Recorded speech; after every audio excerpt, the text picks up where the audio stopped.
Hello guys, welcome to all of you my YouTube channel medical education by Ankit for nursing, pharmacy and paramedical.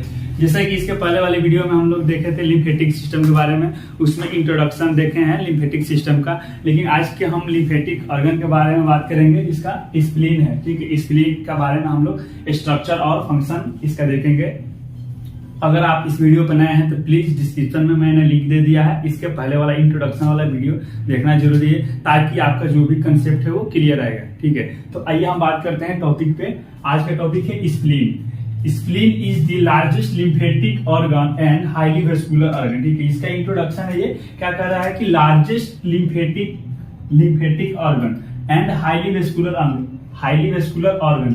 ये क्या है कि lymphatic system, जैसे कि हम लोग बात कर रहे हैं, लिम्फेटिक सिस्टम का ये स्प्लीन जो है ये लार्जेस्ट ऑर्गन है। मतलब कि लिम्फेटिक सिस्टम में जितने भी ऑर्गन है, लिम्फ नोड हो गया, थाइमस हो गया, उसमें ये सबसे ये लार्जेस्ट ऑर्गन, मतलब सबसे बड़ा ये ऑर्गन है इसको। ठीक है, देन उसका पॉइंट है हाईली वेस्कुलर ऑर्गन। ठीक है, ये क्या है हाईली वेस्कुलर, इसमें मतलब ब्लड सप्लाई ज्यादा होता है। क्यों होता है? क्योंकि जो स्प्लीन है, स्प्लीन को ये क्या करता है, ब्लड जो है वो स्टोर होता है स्प्लीन में, इसीलिए इसको हाईली वेस्कुलर ऑर्गन के अंदर इसको रखा गया है। Also known as blood bank. देखिए, ब्लड बैंक इसको मतलब ब्लड बैंक के नाम से भी जानते हैं, क्योंकि क्या करता है ना, अबाउट 200 ml ब्लड को स्टोर करता है ह्यूमन बॉडी में।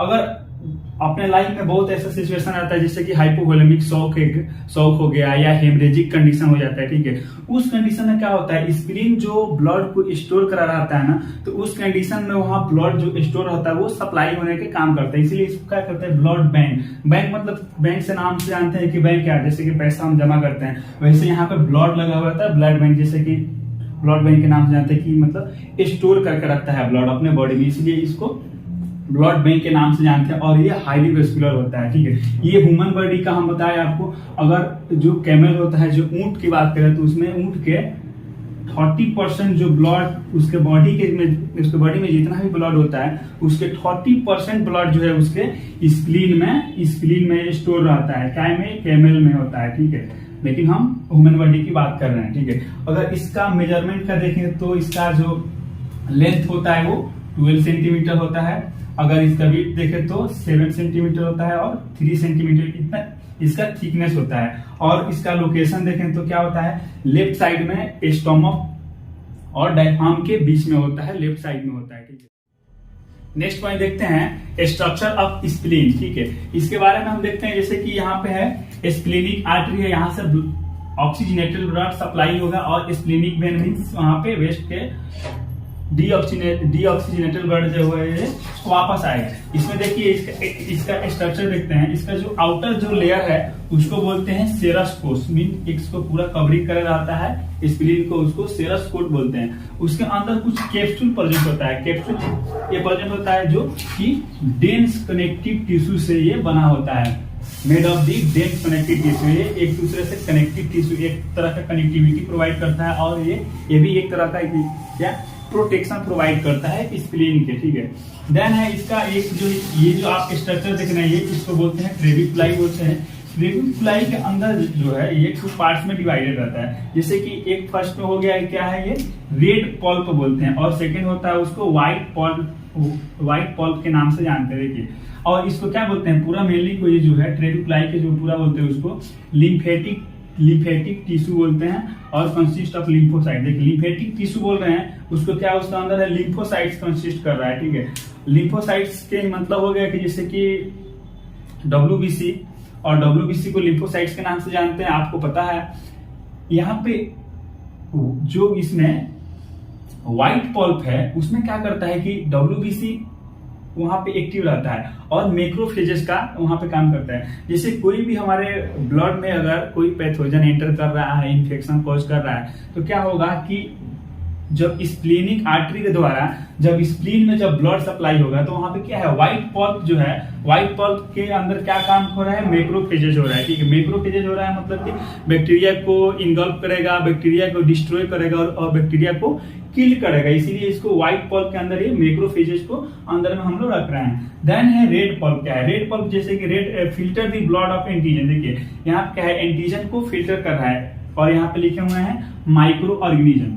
जब कोई भी बैक्टीरिया अपने बॉडी में एंटर करता है, जैसे कि ब्लड स्ट्रीम में, आर्टरी और वेन में ब्लड में वो एंट्री कर गया है और वहां पे कुछ बैक्टीरिया जैसे कि अपने WBC से फाइट करते हैं, बैक्टीरिया को किल करते हैं, तो उसमें क्या होता है कि कुछ जो उससे एंटीजन बनता है, वो एंटीजन वेरी ब्लड नहीं वो कैरी करता है। और जब स्प्लीन में जाता है ना, अगर मान लीजिए एंटीजन ब्लड में अगर घूमते रहे उसको कहीं ना कहीं उसको फिल्टर करना होगा, बॉडी से इलिमिनेट करना होगा, तो वो स्प्लीन में जाके वो क्या करता है कि फिल्टर होता है, एंटीजन वो फिल्टर करता है। ये रेड पल्प जो है वो उसको फिल्टर करता है। व्हाइट पल्प क्या है, व्हाइट से आपको पता है कि व्हाइट पल्प मतलब white blood cells. White blood cells मतलब कि बैक्टीरिया को किल करेगा, मैक्रोफेजेस का वहां पे रिएक्शन होगा।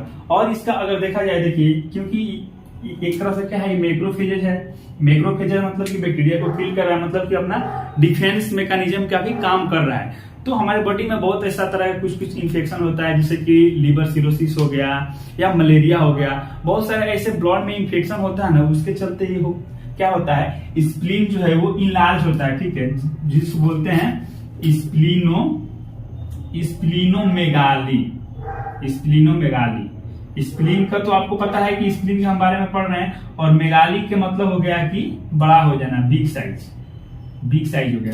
अब कोई भी हमारे इन्फेक्शन अगर हो रहा है बॉडी में, तो क्या होगा कि यहाँ पे स्प्लीन जो है वो इंक्रीज, मतलब इसका साइज जो है वो बढ़ जाता है। इसका कारण क्या है, जैसे कि मान लीजिए कि अगर कोई भी इन्फेक्शन हो रहा है तो आरबीसी इसको, जैसे कि स्प्लीन जो है वो ग्रेवयार्ड ऑफ आरबीसी के नाम से जानते हैं, जैसे कि कब्रिस्तान ऑफ आरबीसी को ये डिस्ट्रॉय करता है। जब आरबीसी का जब लाइफ स्पेन जब कंप्लीट हो जाता है, 120 डेज का मेनली एडल्ट में होता है लाइफ स्पेन, और न्यू बॉर्न का बात करें तो 90 डेज अप्रॉक्स होता है। तो जब उसका लाइफ स्पेन जब कंप्लीट हो जाता है तो उसको क्या होता है कि स्प्लीन जो है उसको वो डिस्ट्रॉय कर देता है। अगर लाइफ स्पेन उसका कंप्लीट होगा तो भी डिस्ट्रॉय कर सकता है। अगर किसी कारण बस डैमेज हो रहा है आरबीसी, ठीक है, डैमेज हो रहा है मतलब कि कोई इन्फेक्शन हो गया है तो आरबीसी को थोड़ा डैमेज कर रहा है, तो थोड़ा जो डैमेज कर रहा है ना उसको ये क्या करेगा, उसको डिस्ट्रॉय करेगा। ये स्प्लीन जो है वो उसको डिस्ट्रॉय करेगा।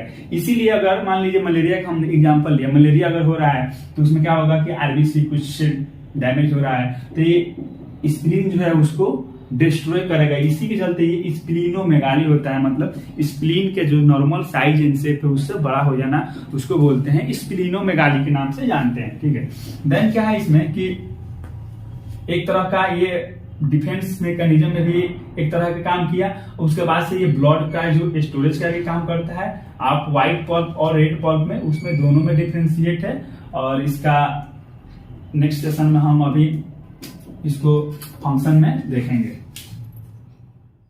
नेक्स्ट पॉइंट देखते हैं, फंक्शन ऑफ स्प्लीन। स्प्लीन के क्या क्या फंक्शन होता है, स्ट्रक्चर के बाद देखना बहुत जरूरी है। इसमें फर्स्ट पॉइंट क्या है, formation of blood cells. Formation means क्या होता है कि किसी ब्लड सेल्स का बनना। The spleen play an important role in the hemopoietic function. Hemopoietic means क्या होगा, ब्लड का फॉर्मेशन होना, फर्टिलाइजेशन, ब्लड का फॉर्मेशन होना, फर्टिलाइजेशन टू 8 वीक्स। ये एम्ब्रियोनिक स्टेज में, जैसा कि होता है एम्ब्रियोनिक स्टेज में, फर्टिलाइजेशन के बाद से जो एम्ब्रियोनिक स्टेज होता है वो 8 वीक्स तक मेनली हीमोपोएटिक का प्रोसेस होता है। स्प्लीन जो करता है वो 8 वीक्स तक, और 8 वीक्स के बाद जो होता है वो फीटस हो जाता है। उसके बाद से लीवर में, देन उसके आगे वो बोन मैरो में बनने लगता है। ठीक है, देन नेक्स्ट पॉइंट है डिस्ट्रक्शन ऑफ ब्लड सेल्स। देखिए यहाँ पे क्या है, हीमोपोएटिक मींस फॉर्मेशन कर रहा है ब्लड सेल्स का। कैसे फॉर्मेशन कर रहा है, हीमोपोएटिक प्रोसेस के थ्रू ये फॉर्मेशन कर रहा है ब्लड का। देन है destruction of blood cell. Destruction means क्या होता है, to the break. Break means क्या होगा, यहाँ पे क्या हो रहा है, टूट रहा है। डिस्ट्रक्शन हो रहा है मींस टूट रहा है। The older blood cells, lymphocytes and thrombocytes are destroy by the spleen. तो यहाँ पे क्या है, ओल्डर ब्लड सेल्स है, मीन्स कि आपको बताए कि जो ब्लड सेल्स का लाइफ स्पेन है, जैसे कि आरबीसी का है 120 डेज का, आरबीसी का लाइफ स्पेन है। जब लाइफ स्पेन इसका कंप्लीट हो जाएगा तो क्या होगा, ये स्प्लीन इसको डिस्ट्रॉय करेगा और उसको किल कर देगा और बॉडी से इलिमिनेट करेगा, ठीक है। देन आपको अगर एक फॉर एग्जांपल के लिए बताएं तो देखिए, जब किसी भी कारण से जब रेड ब्लड सेल्स एक अपने लेवल से ज्यादा अगर ब्रेक डाउन होने लगता है तो उसमें से क्या निकलता है, बिलीरुबिन निकलता है। जैसे कि आपने देखा होगा जॉन्डिस पेशेंट को क्या होता है, जो पाम हो गया और आई में जो है वो क्या होता है, पीला कलर का, येलोइश कलर का दिखने लगता है। उसका कारण वही है कि आरबीसी अगर एक लेवल से ज्यादा अगर ब्रेक डाउन होने लगेगा तो क्या होगा, उसमें बिलीरुबिन का लेवल बढ़ने लगेगा। मेनली आपको देखे होंगे कि जो न्यू बर्न होता है उसमें बिलीरुबिन का लेवल बढ़ जाता है, जिसके कारण वो जॉन्डिस पेशेंट देखने को मिलता है। जैसे कि आपको बताया एक एग्जाम्पल के लिए, तो क्या होता है, न्यू बॉर्न में फिजियोलॉजिकल जॉन्डिस देखने को मिलता है, फिजियोलॉजिकल जॉन्डिस, ठीक है। जैसे कि न्यू बॉर्न में 90 डेज का आरबीसी का लाइफ स्पेन होता है, ठीक है। यहाँ पे क्या है, फिजियोलॉजिकल जॉन्डिस, मतलब ड्यू टू फिजियोलॉजिकल प्रॉब्लम के चलते 90 डेज के जैसे कि आरबीसी का लाइफ स्पेन होता है, तो 90 डेज के बाद आरबीसी जो है वो ब्रेक होने लगता है। और जब कम दिन में ही अगर आरबीसी ब्रेक होगा तो क्या होगा, आरबीसी ब्रेक होगा तो उसमें से क्या निकलेंगे, बिलीरुबिन निकलेंगे। और अगर बिलीरुबिन एक नॉर्मल लेवल से अगर इंक्रीज होता है तो जॉन्डिस के कंडीशन में उसको कंसीडर करते हैं। नेक्स्ट पॉइंट देखते हैं, third point, function of spleen के। Spleen store some amount of blood about 200 ml. The red blood cells are released from the spleen into circulation in emergency conditions such as hypoxia और haemorrhage और ETC। जैसे कि अगर जो blood है वो spleen में स्टोर हो रहा है, ठीक है ना, उसको क्या कर रहे हैं, रिजर्वियर कर रहे हैं, मतलब कि रिजर्व में। हम किसी चीज को रिजर्व में क्यों रखते हैं, क्योंकि आगे चलकर हमको काम आ सके किसी ऐसे कंडीशन में, जैसे कि यहाँ पे है कि हाइपोक्सिया और हेमरेज कंडीशन में। जब हमारे बॉडी में कभी ऐसा कंडीशन आता है कि ऑक्सीजन की कमी होने लगती है, ठीक है, या हेमरेज होने लगता है, हेमरेज मीन्स ब्लीडिंग हो जाना, ठीक है, तो उस कंडीशन में क्या होगा कि अगर हमारे बॉडी में ऑक्सीजन की लेवल कमी हो रही है या किसी कारण बस हमको हाइपोवोलेमिक शॉक टाइप का हो रहा है, तो उस कंडीशन में क्या होगा, जो स्प्लीन ब्लड को स्टोर करके रखा है, अबाउट कितना रखा है, 200 ml से लगभग 1 कप जितना चाय पीते उतना वो स्टोर करके रखता है। तो ये हाइपोक्सिक कंडीशन में, हेमरेजिक कंडीशन में कि ये क्या करता है, वहां से रिलीज करता है। इसका थर्ड फंक्शन हो गया। फोर्थ फंक्शन देख रहे हैं, क्या है फोर्थ फंक्शन में, role of defence mechanism. Spleen also perform macrophages and phagocytosis. देखिए क्या है कि अभी हम जब स्ट्रक्चर देखे थे तो उसमें बताया था आपको कि उसमें क्या है कि WBC कुछ स्टोर रहता है व्हाइट पल्प में। तो जब WBC अगर रहता है, स्टोर रहता है, तो उसमें क्या होगा कि मैक्रोफेजेज और फेगोसाइटोसिस का उसमें रिएक्शन होगा, जिसमें अपना WBC के सेल्स एक्टिवेट होंगे और पैथोजेंस को किल करेंगे, हमारे बॉडी को प्रोटेक्ट करेंगे। इसीलिए ये फोर्थ पॉइंट लिखे हुए, role of defence mechanism. Defence means क्या होता है, डिफेंस मीन्स किसी चीज से डिफेंस करना या अपने बॉडी को प्रोटेक्ट करना या किसी के साथ बैक्टीरिया के साथ फाइट करना। मैकेनिज्म मतलब पता है कि आपको एक्शन करेगा, ठीक है। एंड आज के लिए इस वीडियो में इतना काफी है। Thank you so much. आप हमारे वीडियो को देखिए, लाइक कीजिए, शेयर कीजिए और चैनल को सब्सक्राइब कीजिए और फीडबैक जरूर दीजिए कमेंट्स के जरिए। Thank you so much.